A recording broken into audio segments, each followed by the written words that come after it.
Solo.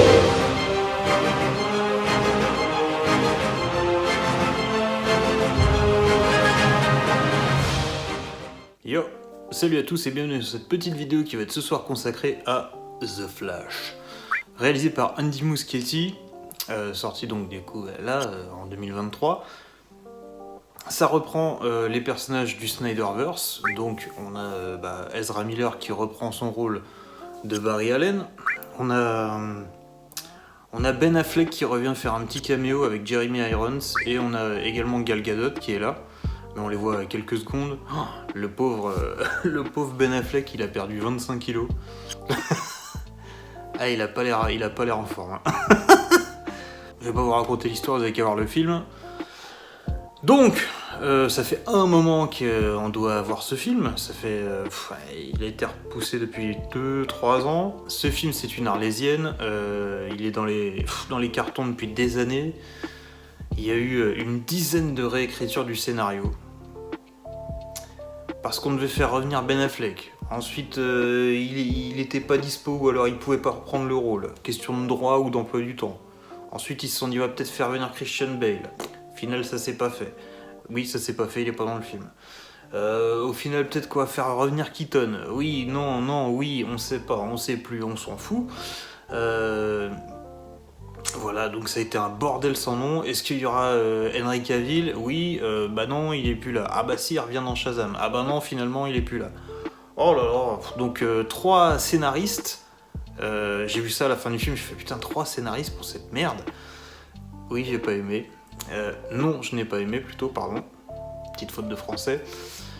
Oui, j'ai aimé, non, j'ai pas aimé, voilà. Oui, donc quand j'ai vu 3 scénaristes, j'ai fait putain, 3 scénaristes pour cette daube. Et en fait, ça veut pas dire que les 3 ont bossé ensemble, ça veut dire que il y a eu des réécritures, etc.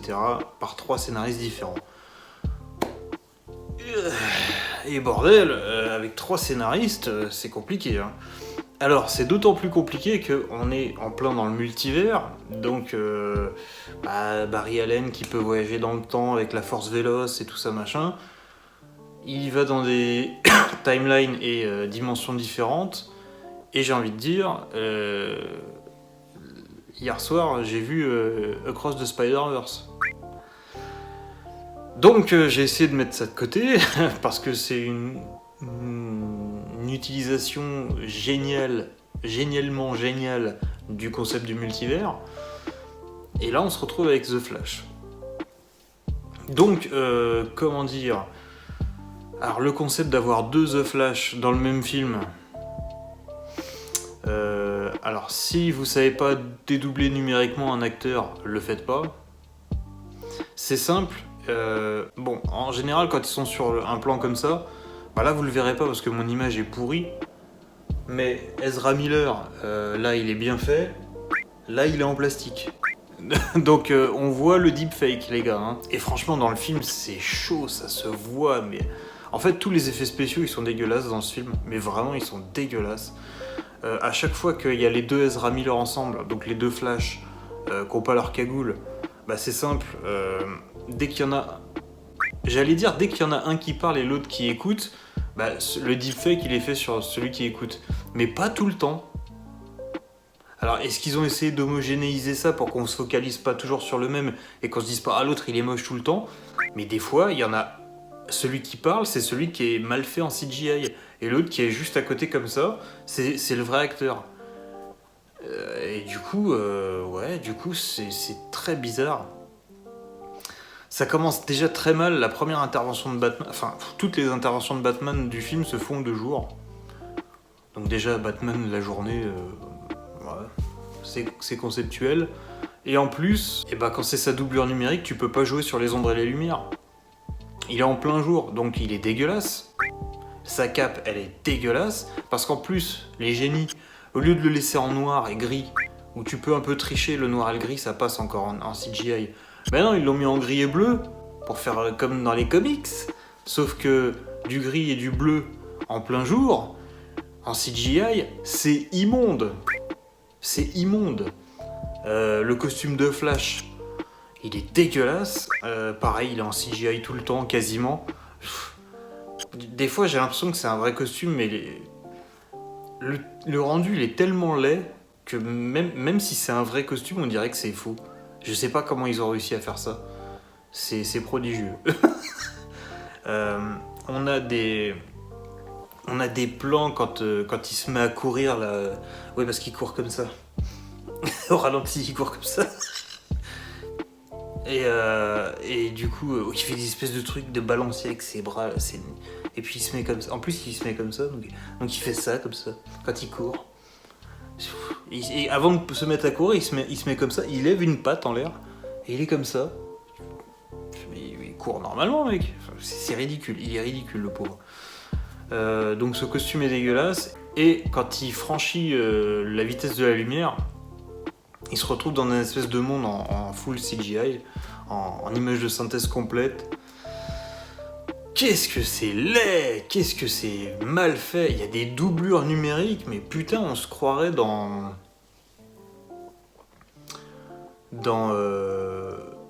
Vous avez déjà vu le jeu The Walking Dead? C'est ça. Les personnages en image de synthèse, on dirait des mecs du jeu vidéo The Walking Dead. Ils sont tellement mal faits, et avec les contrastes de couleurs, on dirait qu'ils sont pas dessinés, mais je pense pas que ça soit une volonté. Hein. Il y a un Henry Cavill en image de synthèse. Oh mon dieu, mais qu'est-ce qu'il est laid, le pauvre! Tous les personnages, quand on voit sa famille, à Barry Allen, démultipliée, en plein d'exemplaires, ah, qu'est-ce que c'est immonde! Et puis ce monde, on comprend pas ce qu'on regarde. À un moment, t'as les deux flashs vers la fin du film, il y en a un qui fait « Look around !» genre « Regarde autour de toi !» Et je te jure, j'étais là devant l'écran, j'étais là, j'ai dit « Je ne comprends pas ce que je regarde. » On voit les deux flashs qui regardent au loin de dos, et il y a des formes, des couleurs. Et ils disent « Ah, regarde mon dieu là !» Et là tu fais « Mais qu'est-ce que tu montres? Qu'est-ce que tu regardes ?» On comprend rien. C'est tellement surchargé de couleurs, de textures, de personnes démultipliées à l'infini que c'est la gerbe. Tu comprends même pas ce que tu regardes. Tu distingues des formes de gens, mais en fait c'est même pas un effet genre ouais ça veut être un peu trouble, un peu machin parce que ça voudrait dire quelque chose par rapport au personnage. Non, c'est surchargé. C'est tellement surchargé que t'arrives même plus à lire l'image. Il est indigeste le film. Il est indigeste. L'une des premières scènes d'action, c'est Flash qui va intervenir pour sauver une nana qui tombe d'un immeuble. Alors l'immeuble, l'immeuble, il a un mur porteur, un pylône porteur en base et au-dessus du pylône, donc il doit faire, je sais pas, la taille d'un pylône quoi, genre ça. Et bah autour de ce pylône là, on va dire qu'il est comme ça. T'as un bâtiment qui tient en équilibre comme ça, genre qui fait 80 étages, on est aux États-Unis. C'est une aile d'hôpital. Et le pylône s'effondre et le bâtiment il fait ça. Donc il est comme ça le bâtiment et la base elle fait comme ça. Sur le plan à l'intérieur du bâtiment, t'as la caméra qui montre les fenêtres et le bâtiment il se penche comme ça. Donc le sol se met comme ça, la nana commence à tomber.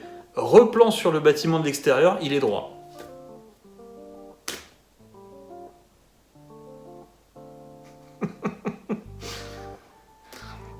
Et donc la nana tombe, et les 19 bébés de la maternité tombent en même temps. Et donc Flash, dans une scène qui est immonde, parce qu'on a des bébés en CGI, j'avais pas vu des bébés aussi mal faits en 3D depuis Twilight, là. Vous savez, les bébés immondes, là, dégueulasses, pourquoi ils ont pas pris un vrai bébé? Et ils ont essayé de faire un bébé numérique, mais il est à vomir cet effet spécial. On est quasiment à ce niveau-là. T'as des gros plans sur les bébés en 3D, t'es là, tu fais ah mais on est en pleine Uncanny Valley, on est en pleine vallée de l'étrange. Tu vois que c'est faux, que ça ressemble à rien, qu'il n'y a pas de texture, qu'il manque des détails. T'es là, ils sont lisses, les peaux elles sont lisses. C'est immonde. Et puis les textures des vêtements, il n'y en a pas. Oh là là, et donc The Flash, il les rattrape tous. Il en fout un dans un micro-ondes. Alors quand tu sais qu'il y a... Enfin bon bref. J'allais dire qu'il y a une meuf qui a mis un bébé dans un micro-ondes aux États-Unis. Non, elle l'a mis au frigo. Et c'est un chat qui a été mis dans un micro-ondes. Donc j'allais dire, c'est un peu limite, mais bon, là ça passe. Même s'il foutre un bébé dans un micro-ondes, même pour le gag, même pour la... C'est un peu limite. Bref. Et en fait, il va prendre un brancard. Putain, brancard, j'ai cherché ça pendant tout le film. Le mot brancard. Pour expliquer dans ma critique, je me suis dit, putain, il faut que je retrouve le mot, j'y arrive pas. Il m'est revenu à l'instant. Super, je suis content, on s'en fout. Donc il prend un brancard. Et en fait, en super vitesse, il va poser tous les bébés sur le long du brancard. Et ce qui est énorme, c'est que on le voit, il prend le premier bébé, il le pose devant lui. Il prend le deuxième bébé, il le pose derrière le premier. Il prend le troisième derrière le second. Derrière le quatrième. Et en fait, il fait ça. Et une fois qu'il arrive sur terre, au sol, il y a les 19 bébés sur le brancard. Et t'es là, tu te dis, mais comment, au bout d'un moment, tes bras ils s'allongent, comment ça marche? Parce que clairement, t'es resté ici, t'es resté à l'endroit, à la tête du brancard, et on t'a vu poser les bébés comme ça, les uns après les autres. Sauf que le brancard, il fait il fait 2 mètres. Parce que, ouais, il fait au moins 2 mètres, parce qu'un brancard, c'est fait pour qu'une personne s'allonge. Donc tes bras, ils sont élastiques en plus de la super vitesse, comment ça marche? Bref, donc cette scène, elle est abominable, elle est immonde. Tous les effets spéciaux sont dégueulasses. Tous les effets spéciaux sont dégueulasses. On s'en fout, hein, je vais aller direct à la fin. Quand le multivers il s'effondre, on a des dimensions parallèles et on entrevoit des dimensions parallèles. Et donc là c'est la fête à l'easter egg parce qu'on a un Christopher Reeves en Superman, le pauvre. Je pense que c'est pas bien ce que je vais dire, mais je pense qu'on aurait ouvert son cercueil, il aurait l'air plus vivant visuellement que son modèle 3D dans le film. Il est mort à l'intérieur, il est comme ça, il est... Et ils t'ont mis Supergirl à côté de la nana du film des années 80 aussi, pareil, genre, les cheveux en CGI, t'as l'impression qu'elle est dans la flotte, alors elle se pose hein, juste. Hein. La physique elle est aux fraises, les visages ils sont lisses, ils sont inexpressifs, les yeux ils sont morts. C'est un plan de 3-4 secondes, mais enfin, quand tu vois dans Man of Steel, il y a un passage dans Man of Steel où il y a un hommage à Christopher Reeves. C'est quand Clark il se prend, donc Henry Cavill, quand il se prend la machine à gravité là, en plein dans la tronche, il y a un moment où tu le vois, il est là, il force pour résister à la gravité, et pendant une à 2 secondes, il y a le visage de Christopher Reeves qui se cale sur le visage d'Henry Cavill. C'est très subtil, je sais pas si vous l'avez remarqué, mais à ce moment-là, ils ont fait un deepfake de Christopher Reeves. Et putain, mais c'est tellement bien fait que je suis sûr que les 3/4 des gens l'ont pas remarqué ça, parce que c'est naturel. Et en fait, comme c'est vrai qu'en plus son visage se déforme à cause de la gravité, bah tu fais pas forcément gaffe à ce que son visage il change un petit peu pendant quelques secondes. Mais si, on a bien la tête de Christopher Reeves en image de synthèse à ce moment-là. Et Man of Steel, il est sorti en 2013. Hein. On est en 2023. Et quand tu vois la différence des deux plans, tu fais waouh, ah ouais, non, mais là, on en avait rien à foutre. Sur PS3, on faisait des visages plus vivants, plus humains.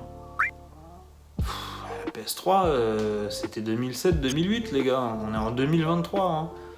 Donc, va falloir commencer à se sortir les doigts. Ouais, les rajeunissements sur Michael Shannon qui joue Zod et Feroa Hull. Je ne vais pas m'essayer à prononcer le nom de l'actrice. Angie Kraug, je sais pas quoi là, elle est allemande, mais Angie Kraug, je sais pas quoi comment on dit. Ça marche pas. Ils sont tous en plastique, ils sont tous lisses, ils ont plus aucune expression, Ah, les pauvres, ils sont dégueulasses. Et c'est une catastrophe. Et oui, et l'un des derniers clins d'œil qu'on a à cette dimension parallèle, c'est qu'on voit un autre Superman, et on le voit de dos, dans l'ombre, et il a les cheveux longs. Et il se bat contre une espèce d'araignée géante, je sais pas pourquoi, bref. Et quand j'ai vu les cheveux longs, j'ai fait non, ils ont pas fait le Nicolas Cage quand même.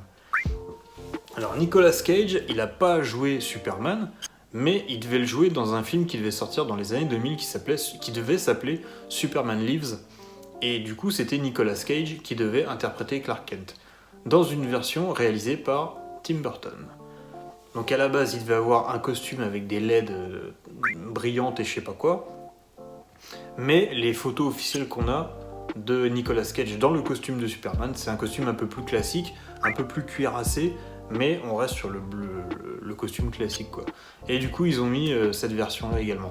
En CGI dégueulasse également, mais on l'a quand même. Donc t'es là, tu fais « Ah !» et voilà. C'est tout. Comme Keaton, hein. Ah, tu le vois, t'es là, tu fais « Ah !» Là, quand on a la fameuse scène où il fait « Yeah, I'm Batman », il y a un mec à côté de moi, il a regardé l'écran, il a fait... J'ai fait putain, il te faut pas grand chose, mon gars. Parce que moi, j'y crois pas au Batman de Keaton. Déjà j'avais du mal en 89 et 92.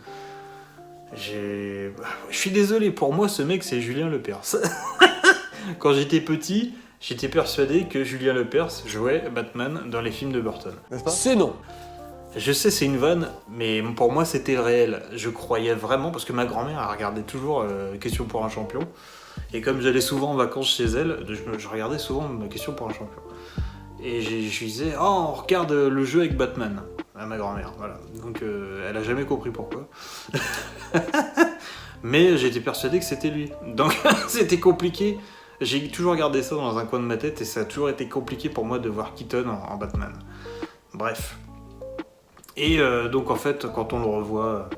Alors oui, ils lui ont mis une belle perruque, oui, ils l'ont un peu déridé, avec du maquillage et peut-être un peu numériquement, mais je sais qu'il a 70 ans, et quand il met son costume et que c'est un mec de 35 ans, quand c'est un cascadeur de 30-35 ans qui fait des combos de karaté de ouf, et quand on voit Keaton qui a du mal à marcher,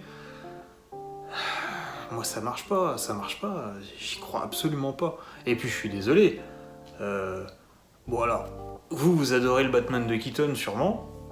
Moi j'ai jamais trouvé que c'était un acteur excellent. Et je suis désolé, il nous le prouve dans ce film.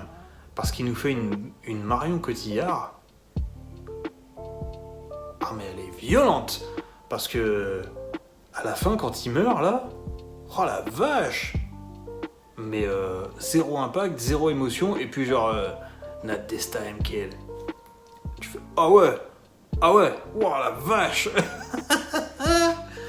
Donc le Batman de Keaton, bah écoute, c'est cool, vous êtes contents, c'est bien. C'est bien, c'est beau, c'est moche, voilà. Mais non, rien à foutre, vraiment rien à foutre. Et ouais, je vois pas trop l'intérêt en fait. C'est juste pour le fanboyisme en fait, ça apporte pas grand chose. Ouais, c'est nul. Il y a un seul truc que j'ai bien aimé dans ce film. Allez, deux. C'est deux plans, dont un qui concerne Batman, c'est pour ça que ça m'y fait penser. C'est qu'à un moment, il se jette de son Batwing, donc son espèce d'avion en forme de chauve-souris. Et pour une fois, c'est la nuit. Ah oui, il y a une scène de nuit avec Batman quand même. Ah, quand même. Les gars, ils connaissent un peu leur matériau de base. On a le ciel, on a la nuit en fond comme ça, par là on va dire, et il y a Batman qui est vraiment distordu dans l'image parce qu'on le voit tête baissée de léger 3/4 face, et sur la lune, et il y a le Batwing qui fait le symbole de Batman sur la lune. Et donc ce plan il est cool, il y a un petit côté Néo dans Matrix Reloaded là, quand il va faire quand il s'envole là et qu'il fait tourner les nuages, quand il passe devant la lune, là il y a un petit côté comme ça. La composition est sympa, le plan est joli, le petit hommage à Batman est sympa également, ça marche bien. Et on a ce plan où t'as les deux Flash qui se mettent dos à dos, qui se mettent à genoux pour partir en courant, et ils collent leurs pieds l'un contre l'autre. Et juste au moment de partir, tu vois les deux à l'image qui sont centrés, avec le champ de bataille autour, les éclairs de chacun, ça fait une belle compo, et après, bam, ils se séparent. Ça marche bien, ce plan-là, il marche bien. Le reste, t'as 2-3 éclairages. Oui, t'as le The Flash qu'on suit, il a des éclairs jaunes, Et le Flash de cette dimension-là, il a des éclairs bleus. Bon, c'est pour les différencier, parce que sinon, quand ils mettent leur costume, ils sont quasiment pareils. Hein, voilà, donc quand on a 2 personnages ou 3 qui ont le même costume, on les différencie par un truc visuel. N'est-ce pas Spider-Man No Way Home, hein? Parce que c'est bien d'avoir 3 Spider-Man, mais quand ils ont le même costume et que tu les filmes de très loin, qui est qui, on fait quoi, on comprend pas, qu'est-ce qui se passe, voilà. Donc là, au moins, ils n'ont pas été trop cons, ils les ont différenciés avec la couleur de leurs éclairs. Et le truc, c'est que y a une scène où celui qui a les éclairs jaunes, il va avoir des éclairs bleus. Et ceux qui sont un peu profanes en cinéma vont se dire c'est pas normal, ils se sont plantés. Non, ils se sont pas plantés, c'est qu'à ce moment-là, il est triste. Et symboliquement, il a eu ses pouvoirs à cause du drame qui arrive avec sa mère. Donc quand il doit reproduire volontairement ce drame pour retourner dans sa timeline, etc., et on voit qu'il a ses éclairs qui sont bleus. Donc c'est pour ça que moi j'aime pas les gens qui critiquent un film juste sur les faits du film. Parce que effectivement, si tu prends juste les faits du film, que ces éclairs ils changent de couleur n'a aucun sens. Quand tu regardes la petite symbolique qu'il y a derrière, ça a déjà plus d'intérêt, avec les codes couleurs, tout ce que ça veut dire. Voilà. C'est une retranscription physique de son état, interne, quoi. Donc, ça marche bien. Quand tu chopes la petite subtilité du code couleur, ça marche bien. Donc voilà, c'est pour ça, regardez une critique d'un mec qui va dire ça c'est incohérent, ça c'est nul, ça c'est... et qui parle pas de mise en scène, vous pouvez être sûr que le mec il a raté 50% de l'intérêt du film et de ce que ça veut dire. Voilà, vous en faites ce que vous voulez. Du coup, qu'est-ce qu'on a d'autre? Parce que putain, on est déjà à 20 minutes, j'ai rien raconté. Oui, le film est très très prévisible. C'est-à-dire qu'on n'a aucune surprise, on sait déjà tout ce qui va se passer à l'avance. On a un espèce de méchant qu'on entrevoit 4 secondes au bout de 20 minutes de film. Et moi j'étais là, je fais c'est lui dans le futur, qui a mal tourné. Voilà. On arrive aux 10 dernières minutes du film. Et c'est lui, donc de l'autre timeline qu'on suit, qui a mal tourné. Voilà. Au début du film, il essaie d'innocenter son père avec une vidéo. La vidéo, elle est ultra clean. Et quand il revient dans sa timeline à lui à la fin, il arrive au procès de son père. Et en plein pendant le procès, parce qu'ils ont fait appel, le mec de la défense dit « Oui, le fichier était endommagé, mais grâce à la technologie Wayne Tech, donc de Bruce Wayne, on a réussi à relisser l'image et tout machin. » Et au début du film, Barry dit bien « Tu ne relèves jamais la tête sur la caméra, de toute façon, on peut pas prouver que c'est toi qui es là et que t'étais pas à la scène de crime, parce que même si on te voit, tu ne relèves jamais la tête. Donc concrètement, on sait pas que c'est toi. » Et là, à la fin du film, il te dit « Ouais, on a lissé l'image et tout, et le mec lève la tête et on voit bien sa tronche. » Et t'es là, tu fais « Mais donc, c'est pas le bon univers. » Et ils sont là, ils célèbrent et tout, genre ouais, et puis lui con comme il est là. Il est là, genre ouais, mon papa, il a enfin innocenté après 20 ans et tout machin. Et t'es là, tu dis, mais t'es débile ou quoi? T'as toi-même pendant des mois et des mois bossé sur le dossier. La cassette, t'as dû la revoir des milliers de fois pour trouver le moindre détail. Ils le disent au début. Il est devant l'écran, il dit ouais, je cherche le moindre truc et tout là. Et le mec, il a pas capté que c'est pas la même vidéo qu'il a visionnée depuis des mois. Qu'il n'y avait pas de bug sur son fichier à lui et qu'il relève jamais la tête son père. Mais c'est complètement con.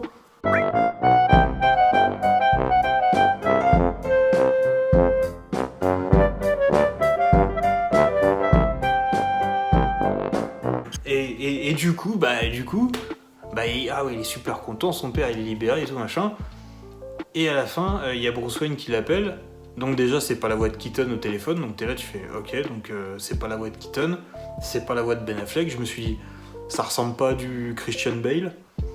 Et j'étais là, je fais ok, ça va être qui alors? Et moi, je m'attendais à un mec complètement random, ou alors le mec de Lego, le mec qui fait Batman Lego. Et en fait, non. Non, ça aurait pas pu être Val Kilmer. Parce qu'il a plus de voix, le pauvre. Et du coup, non, ils nous ont foutu George Clooney. Ça, j'avoue, ça m'a fait sourire.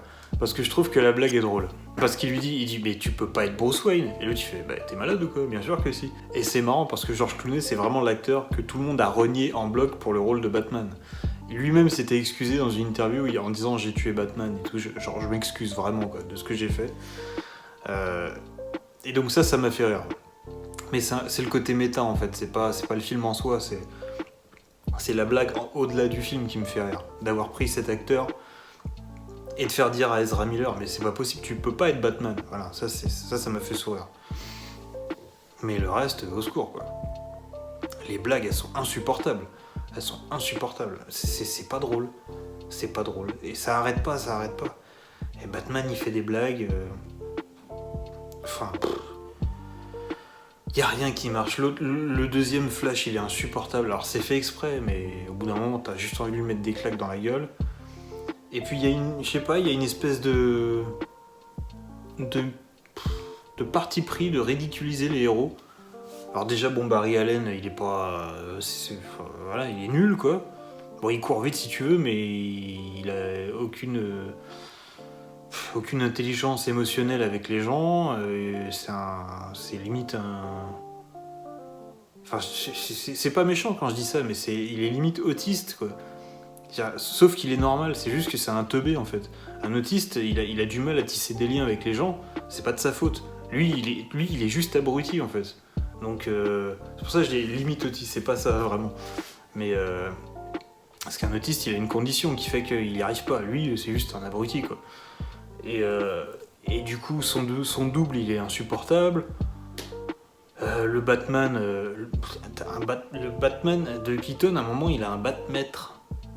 Vous savez, pour mesurer le mètre. Le petit truc jaune que tu déroules, là. Et bah à un moment, il est là, il fait des calculs et tout, il sort un truc noir, ils sont là genre « Oh, qu'est-ce que c'est ?» Et le truc noir, et hop, il déroule un mètre, il fait « Ça mesure combien ça ?» C'est Batman ça? Ça c'est Batman ça. Et vous êtes content de ce qu'ils en ont fait? De le faire revenir 50 ans après, en tout vieux, tout ce qui arrive plus à courir, à rien faire, pour faire ça, le batmètre.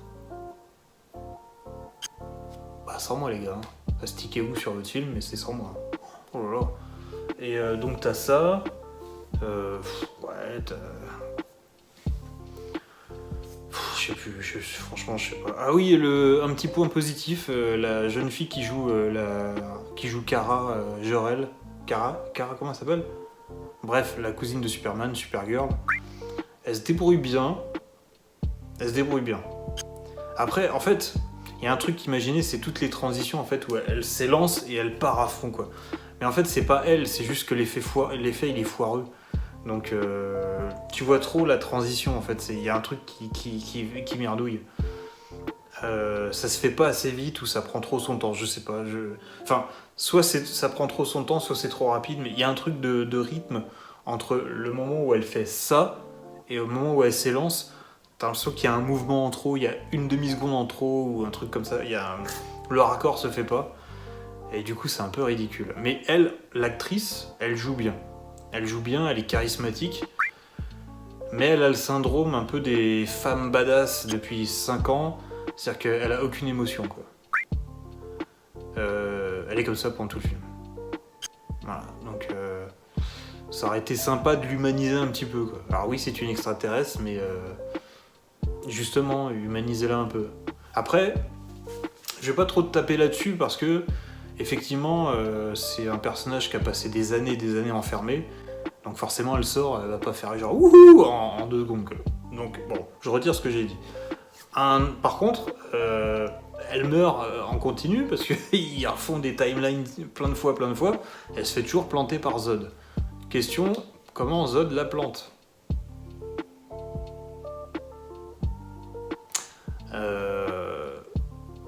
On est d'accord que sur Terre, au contact du soleil jaune, les Kryptoniens sont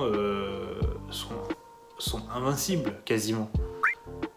C'est-à-dire que eux peuvent s'endommager eux parce qu'ils sont forts et tout ça, mais tu peux pas planter un bout de métal dans Superman, ni dans Supergirl, même si t'es un Kryptonien, il me semble pas en tout cas, parce que le métal ça reste du métal. Man of Steel. Genre, le métal, il plie sur Superman. Donc, oui, dans Man of Steel, Zod plante Jor-El, mais sur Krypton. Krypton qui a un soleil rouge, et donc ils ont pas de pouvoir sur Krypton, les Kryptoniens. Il y a que sur Terre qu'ils ont des pouvoirs. Et donc comme Kara, donc la super girl, là, elle est toute maigre et toute faible, et on la fout au soleil, et en 30 secondes tu vois sa peau qui se regonfle, ses muscles et tout ça, et elle redevient tout de suite bien. Elle a absorbé les radiations solaires, on est d'accord que ça y est, elle vole, elle lance des lasers, elle a absorbé la puissance du soleil, elle a des pouvoirs, donc elle devrait être Woman of Steel, quoi. Donc ça n'a aucun sens que Zod la plante et Zod la tue. Donc voilà, mais ça arrange le scénario, donc comme le film il est fait à l'arrache, j'ai envie de dire. De quoi on peut parler ? De quoi on peut parler ? Ah oui, la scène de flashback pour te montrer la situation familiale quand Flash il était petit. Quelle horreur, c'est nul. Genre la maman qui cuisine en train de chanter, le père qui est là genre ah non, il va se mettre à chanter, au secours, vite fuis petit garçon, je t'aime, ah moi aussi, mais moi plus, mais moi d'abord. Oh mon dieu, mais c'est à vomir, tellement c'est niais, tellement c'est nul et que c'est éculé. Et oh là là, c'était nul à chier. C'était forcé, c'était tellement pas naturel. Ah, c'était immonde. Au lieu de t'es censé ressentir de l'empathie pour la famille, et du coup t'es là, mais c'est bien qu'elle soit morte. Franchement, oups là. Tu dis ah non, ouais, c'est mieux qu'elle soit morte au final. Parce que suivre 2 heures d'une famille comme ça, moi c'est pas possible. Ah ouais, et puis pour que Flash ait ses pouvoirs, c'est quand même super simple. Donc lui il a pas de pouvoir, mais le Flash principal veut que lui en ait. Donc il va dire à tel jour je me suis fait frapper par la foudre, c'est aujourd'hui, ça tombe bien. Et donc il dit alors attends, pour avoir des pouvoirs, faut que tu t'assieds sur ce siège là, que tu te fasses asperger par des produits chimiques et que l'éclair te tape en même temps. Mais c'est quand même super simple d'avoir des pouvoirs dans leur monde, quoi. Et donc du coup t'es là, tu dis, quand tu vois qu'il commence à tourner en rond et que l'autre il veut pas s'asseoir, tu dis ah putain, l'éclair il va frapper le Flash principal et ça va transférer ses pouvoirs dans l'autre et il va se retrouver tout le film en galère parce qu'il aura pas de pouvoir. Parce que sinon en fait rien ne l'empêche de rentrer chez lui. Parce qu'il a la force véloce, donc il fait une connerie, il repart chez lui, c'est réglé, quoi. Mais tu dis bah non, il faut qu'il reste dans ce monde, sinon c'est pas drôle. Donc bah logiquement tu lui enlèves la chose qui fait qu'il peut se barrer, donc ses pouvoirs, donc tu les transfères à l'autre. Et l'autre, comme il est con et qu'il va faire n'importe quoi, bah voilà. Donc c'est ultra prévisible, tu vois tout arriver, entre ça, le méchant final, c'est lui, c'était convenu, mais d'avance. La première apparition du méchant, au bout de 20 minutes de film, tu vois 4 secondes, tu vois qu'il a des éclairs violets, tu fais ok, bon, voilà, c'est lui, quoi. Ah oui, et donc du coup, pour retrouver ses pouvoirs dans la Batcave à Batman, il va brancher la Bat-antenne, le Bat paratonnerre. C'est-à-dire que Batman, dans sa Batcave, alors déjà, c'est sous terre, hein, mais il a creusé un trou dans toute la montagne. Et il a un bat paratonnerre, donc c'est une tige, mais au-dessus de la tige, il y a son symbole Batman, tu vois. Et ce qui est pratique, c'est que quand il le sort, il y a une espèce de tige avec une chauve-souris géante qui a le même design que son logo. Donc c'est ultra discret. Donc comment te faire repérer par tes ennemis ? Voilà, on a fait le tour. Nul à chier. Franchement, c'était nul. Je vous conseille pas de voir ça. Si vous aimez les super-héros, si vous aimez le multiverse, foncez voir Across the Spider-Verse, le nouveau film Spider-Man d'animation si vous l'avez pas vu. Perdez pas votre temps avec The Flash, allez voir le nouveau Spider-Man. C'est beaucoup plus beau, c'est mieux écrit, c'est plus touchant, c'est beaucoup plus drôle, et vous allez vous régaler visuellement à chaque plan. Là, c'est de la bouillie numérique, c'est dégueulasse. Il n'y a aucun effet spécial qui tient la route. C'est de la bouillie numérique immonde. Les couleurs sont nulles à chier. D'avoir un plan sur deux, un deepfake pourri d'Ezra Miller sur son double, ça va 2 secondes. De voir un Batman qui sort de l'hospice, qui a remis sa couche et avec son bat déambulateur là. Ouais, alors oui, t'as les thèmes de Danny Elfman quand il se bat, ok super, je m'en fous. Donc voilà, voilà. C'était nul. À bientôt.